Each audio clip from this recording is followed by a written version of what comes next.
Hey guys, and welcome back to Regretsit. Brexit England, Northern Ireland, and Eastern Europe. And is Keir Starmer boring? Some people say he's as boring as hell. But, you know, I think this is just an attack. The Tories have tried to find this way of attacking Keir Starmer. Right? Obviously, you know that I'm no Keir Starmer fan because Keir Starmer voted for Brexit, and any politician who voted for the Brexit deal is an idiot, a stupid fool. If you was fooled into voting for Boris Johnson's Brexit deal, right, then you're an arse. But anyway, Keir Starmer has a major problem because he's up against a cartoon character in Boris Johnson. Because Boris Johnson's a very exciting, like cartoon character, and when you're going up against them type of people, yeah, because if Boris Johnson was to say to you, well, outside it's a beautiful sunny day,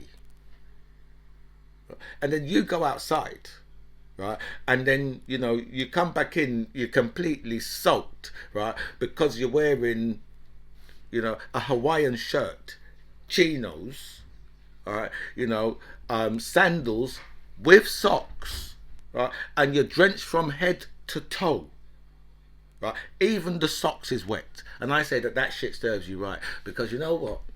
Yeah, you shouldn't have been wearing sandals with socks in the first place. And as for your motherfucking dress sense, right, that leaves something to be desired, because a Hawaiian shirt, yeah, with chinos, right, is all wrong, right. And as you know, right,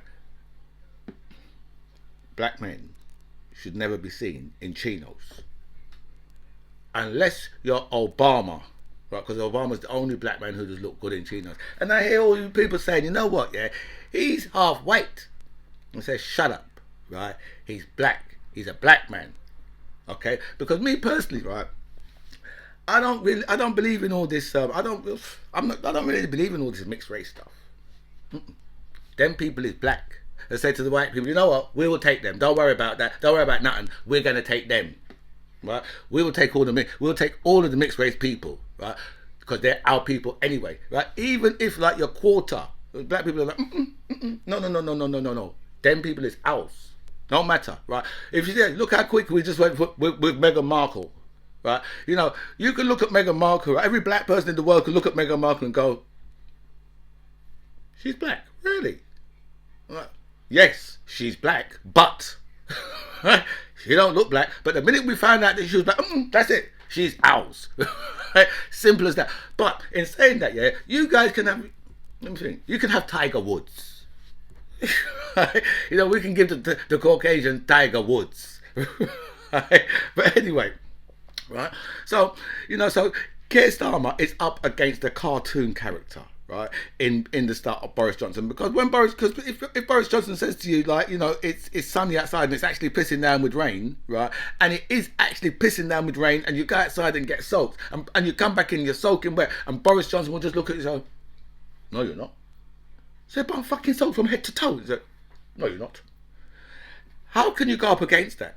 It's very difficult to go up against that type of thing. Do you know what I mean? It's very difficult to go up against someone like Boris Johnson, right? And now the Tories have found an attack, right? A way of going up against Keir Starmer. So he's as boring as dishwater. Like, really? Yeah. But in the same way, what they done to Jeremy Corbyn. Right. Remember how they fucked up and made sure that his career wasn't going no further, right? Because they knew that Jeremy Corbyn, right? If him and Boris Johnson just had a straight fight without the media, right, smashing him to pieces, they knew, right, that really, right, Jeremy Corbyn would have taken Boris Johnson to pieces. And welcome back to By Any Means Necessary. Thank you for all your messages sent me, and a special thanks here to everybody who signed up to my channel. I feel so blessed with so much people that signed up, so thank you so much for that. I'll go through all your messages, I'll answer as many as I can, but I will like all your messages for definite. So we start off with this story with Archie Battersby, right, who is I think he's 12 years old, and he's on a ventilator on life support. And the courts have just given the hospital the rights to go ahead and end his life, like, by turning off the machine. But you see, I don't really want to. I don't ever like question doctors because I think that doctors, obviously doctors they've trained for this shit, right? And they know, and I'd say that you've got to go along because they're experts. You've got to try and go along with what they say. Obviously, that goes up until it's your own child, obviously, right? But right, then we have to remember the story of young Asher King, right? Who was he was I think he was around the same age as this as young Alfie, right? And his parents, yeah, because he had a brain cancer, and his parents. I'm just trying to remember back from because I read this story back in like I think it was about 2014, and so his parents took him out of the hospital because they the doctors had said to his parents, what you need to do is you just need to go home and prepare a little white coffin for this child. That's what that's what the doctors said, and parents wasn't prepared to accept that. So I think that they remortgaged their house. They took him out of the hospital, right, and they started moving across Europe because they was taking him to I think it was either Poland or Malta, but don't quote me because I can't remember exactly, right? But then the news broke in this country because they was in Southampton, and the news broke in this country, and the story that we heard was his parents was Jehovah's Witnesses. That's the story that we heard, right? And they've taken him out of the hospital. They never told us anything else. That was it. His parents are Jehovah's Witnesses. They're taking him out of the hospital. So immediately, every single person's ears in this country has pricked up to say, well, okay, Jehovah's Witnesses, they've taken him out of the hospital so they can take him home, right? And just start splashing water on him and dancing around him, right? With a flipping woo-woo stick or whatever the hell it is, right? To try and bring it, to try and get the cancer out of him, right? Through, just through prayer and rose water, right? That's what went through every one of our minds, right? They never, none of us knew that, what his parents had remortgaged the house. They had bought special machinery so they could make sure that he was comfortable all the way while they was driving across Europe to get him into this specialised hospital.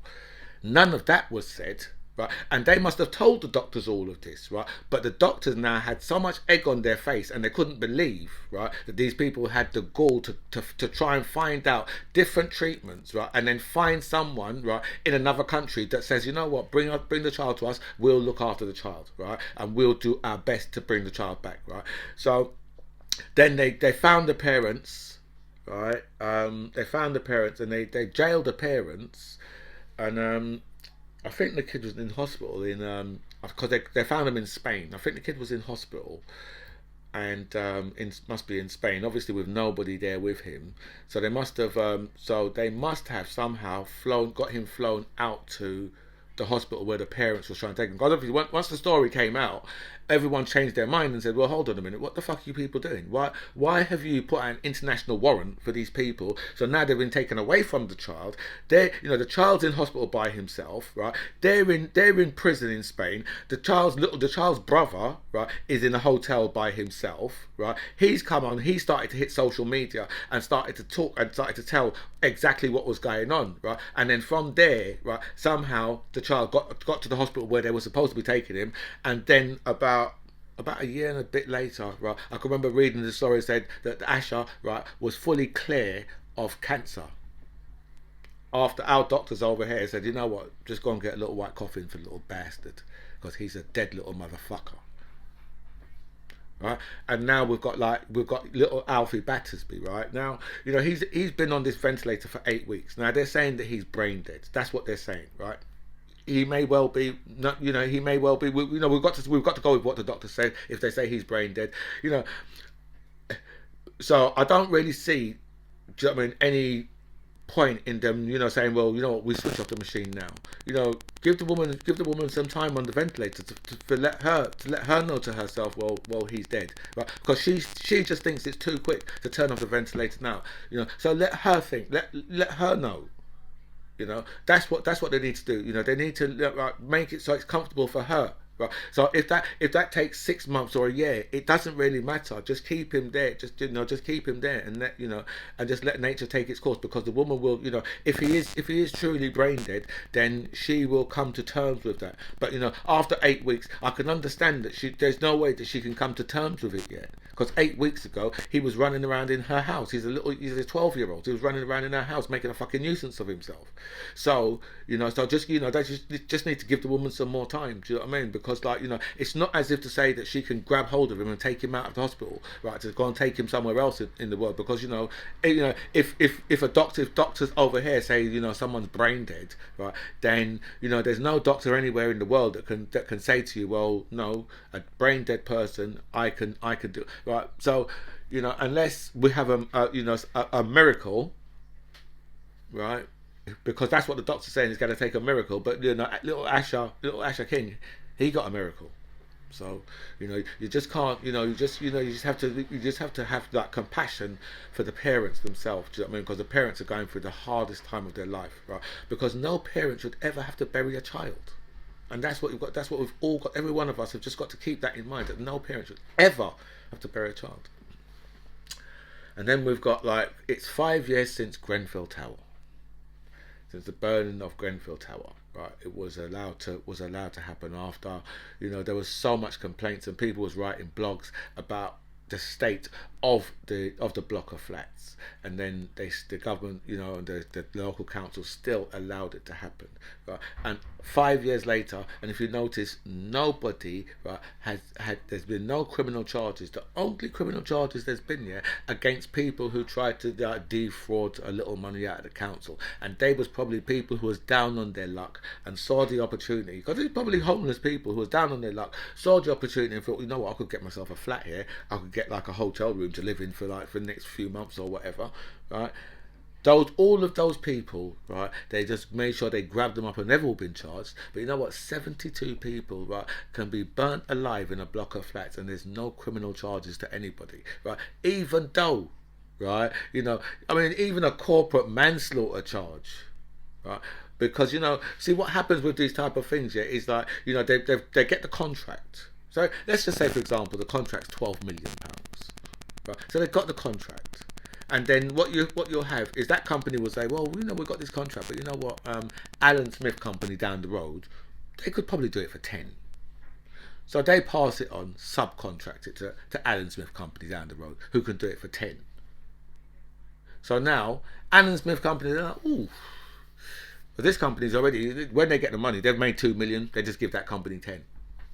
Simple. So now Alan Smith company will think, well, we could do it, but the Jones boys, right, they could probably get away with, we're doing this for maybe, 8.5 million. So then they pass it on again, and it keeps on going like that until it probably gets down to, from 12 million, probably gets down to a company, right, who can do it for you for around 6.5, 7 million. But now they've got to cut some major corners to make it worthwhile. But they need the work, because they've got a massive workforce, so they need the work, right? And it's good money, right? It's 7.5 million. It's good money for them. They need the workforce, right? And now they've got to find people that can cut some serious costs, and that's what happened in Grenfell, right? These guys, they saved £5,000, per block of flats, right, with the cladding. Right? If they had bought the cladding what they were supposed to buy, the cladding what's non-flammable, right? Because the cladding what they bought was basically solid petrol. But if they bought the proper cladding what they were supposed to buy, it would cost £5,000 a building more, right? And as you see, so when you start cutting costs, that's what they have to do. They just have to start cutting costs, and that's why we can have 72, right, working class people burnt alive in a block of flats, right? And the government's like,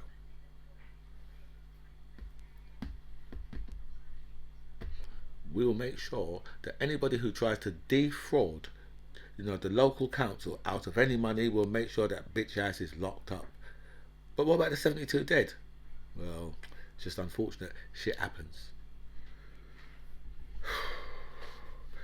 Donald Trump is livid. He's as mad as hell.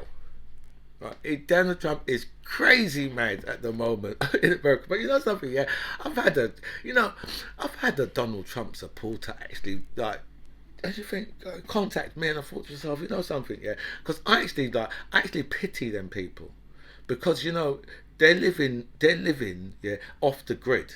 They're living in a complete different lifetime. It's like, right, you know, when people try and tell you stuff about things that you know, right, they're saying to you, well, the insurrection was false. So I say, well, when I saw police officers being beaten with American flags and spraying bear spray at police officers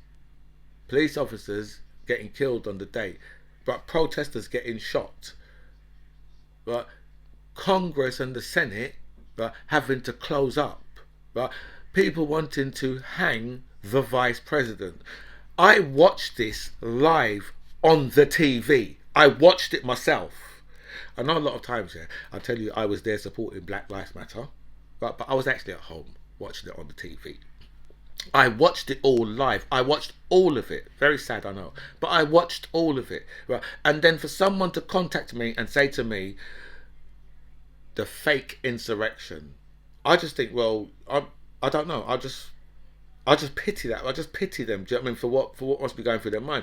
Because you know, you try and explain to these people, look, back in the 80s, right, Donald Trump, right, tried to have, it was 3 or 4 black men, right, you know, the Central Park 4, I think it was, right, he tried to have them, right, um, get the electric chair,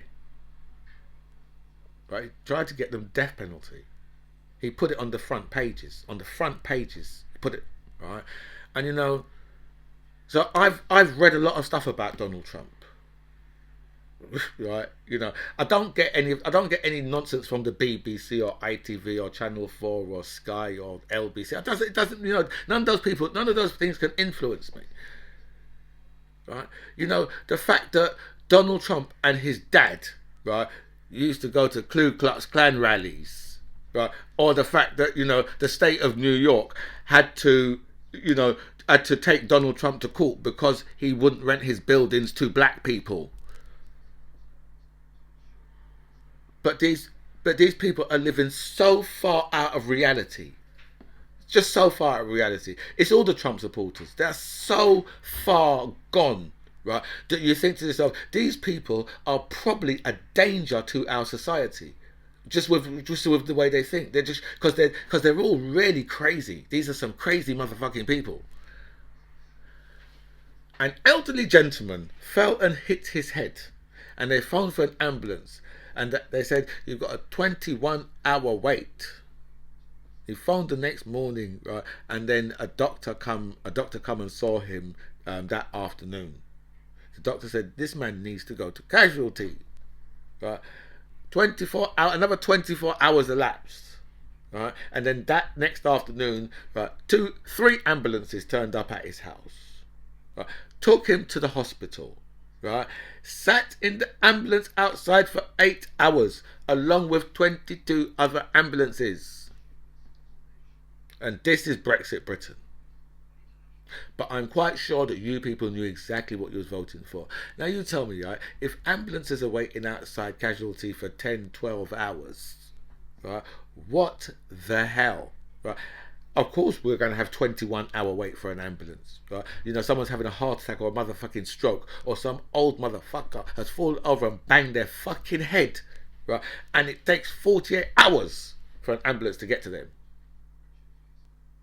But I'm quite sure all of you working class and food bank Tories knew exactly what you was voting for when you've been voting for the Tories all these years, who's put you in food banks, right? And who's given you a £2 litre of fuel, right?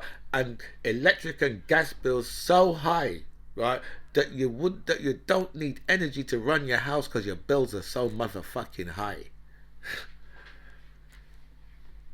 That's the state of the NHS that the Tories have put it in, right? Because you know something, right? 12 years ago, right, ambulances used to get to you in 6 minutes. Right? I'm sure they used to have like something. It was something like a 9-minute, Right, it was something like 9 minutes. Right, that was the target. Right, but ambulances used to get to you in 6 7 minutes. Right, and now 48 hours. But I'm quite sure that all of you racist, stupid ass, Brexit loving, foolish asses, right, who votes for the Tories, right, while shooting yourself in your fucking forehead. I'm sure all of yous understand, right, the problems that the NHS is having. Seriously, you people, right, are a fucking joke, right? And that's why this country, right, has the worst health service, right, in Europe. The worst. Not in the EU, it's in the whole of Europe. So if it was in the EU, obviously if it was in the EU, our health service wouldn't be in the absolute catastrophe that it's in. Right? So we have gone from having probably the world's greatest NHS. Listen, if any of you Germans, if your ears prick up right there, yeah, forget it. Right, just remember 1966. Okay, right. So we've gone from having the world's greatest health service, right, to having Europe's worst. Right now, I'm quite sure that we can't have the world's worst because there are third world countries out there, but I'm sure there's even third world countries that have got better health services than we've got. But that's what we've gone from, the best, right, to the worst in Europe. Isn't that quite shameful? So the court has failed. The court has failed to block, right, the Rwandan slave trade. Well, this is not going to be the first time that white people, right, have dragged people of color to another part of the world they don't want to go to. So it's not going to be I'm quite sure it's not the first time they've done that shit. So let's just call this the new slave trade. But you know what's happening with that, right? The fact is, right, people who are going to be they're going to be allowed to come here from Rwanda, right? People who want, people who are who need to flee from Rwanda, right, are going to be allowed to come here as refugees. And today, I think so far we've got about 7 people that's on the plane. I think that's out of 128 that were supposed to be going in the first place. So it's down to about 7 now, right? So we're going to see if the plane takes off today because the courts yesterday said no. You know what? It's perfectly legal what the government is doing. But that is Britain, and as so much as I hear from so much white people now, yeah, they are ashamed to be British. I think it's more ashamed to be English. Because I think the Scottish and the Welsh and the Irish, yeah, they'll just be like, well, it's not us that's doing that shit, right? So they can still be proud of being not the Irish, from the United Kingdom. So, but the Welsh and the Scottish, right, can certainly say, well, we're proud to be Scottish British, Scottish British, or Welsh British. We're proud to be that. But English white people are like, we're ashamed to be English. We're proud to be British because that means we could be from Scotland or Wales. If we're British. That's how white people are looking at it, straight up.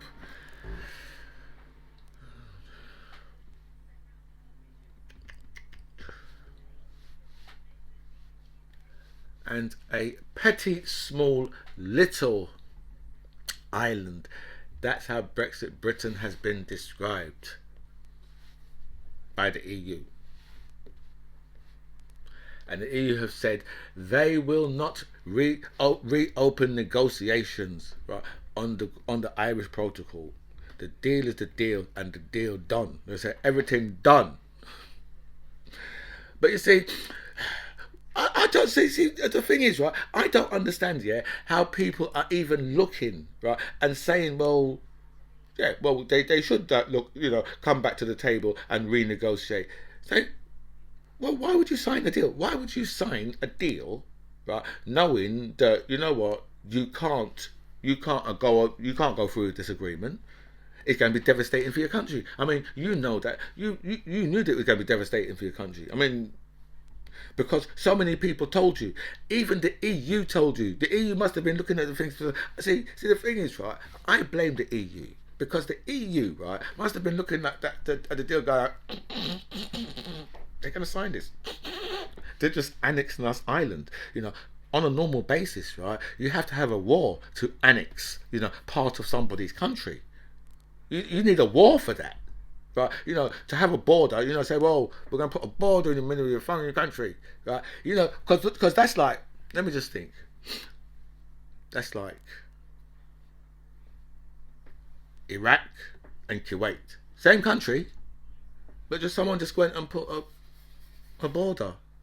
Maybe Winston Churchill and the rest of these fucking goons from back in them times went and just put a border and said to the Kuwaitis, you know something, yeah, we'll protect you forever from them motherfuckers, right? Because in Kuwait, right, there's more oil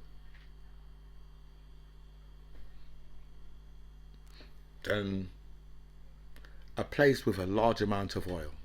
There's more oil than that in Kuwait. There's so much fucking oil in Kuwait, right? That there's Kuwaitis was just like, yeah. If you protect us from them motherfuckers, right, you can put a border right down this shit.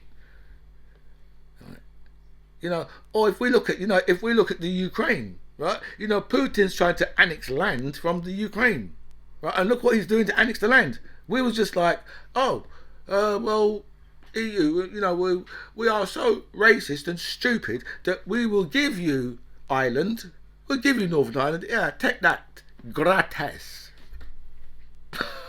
We gave them Northern Ireland, right? We gave it to them, we said to them, here, take it. And now we're complaining about it. It's like giving the big boy around the corner your bicycle, right? And then you know what, 2 days later your dad says to you, where's your bike? You say, gave it to the big boy around the corner. Go and get the fucking bike back. Now you got to go to the big boy and say, listen,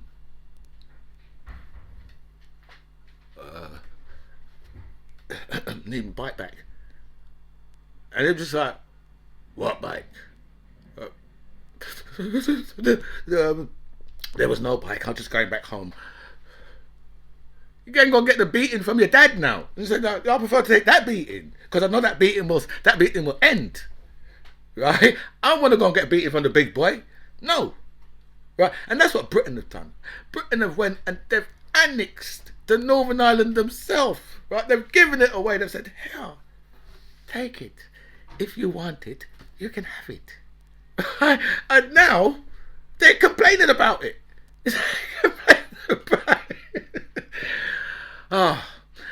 We told them that this was going to happen. The stupidity, right, of the deal what Boris Johnson done was ridiculously stupid.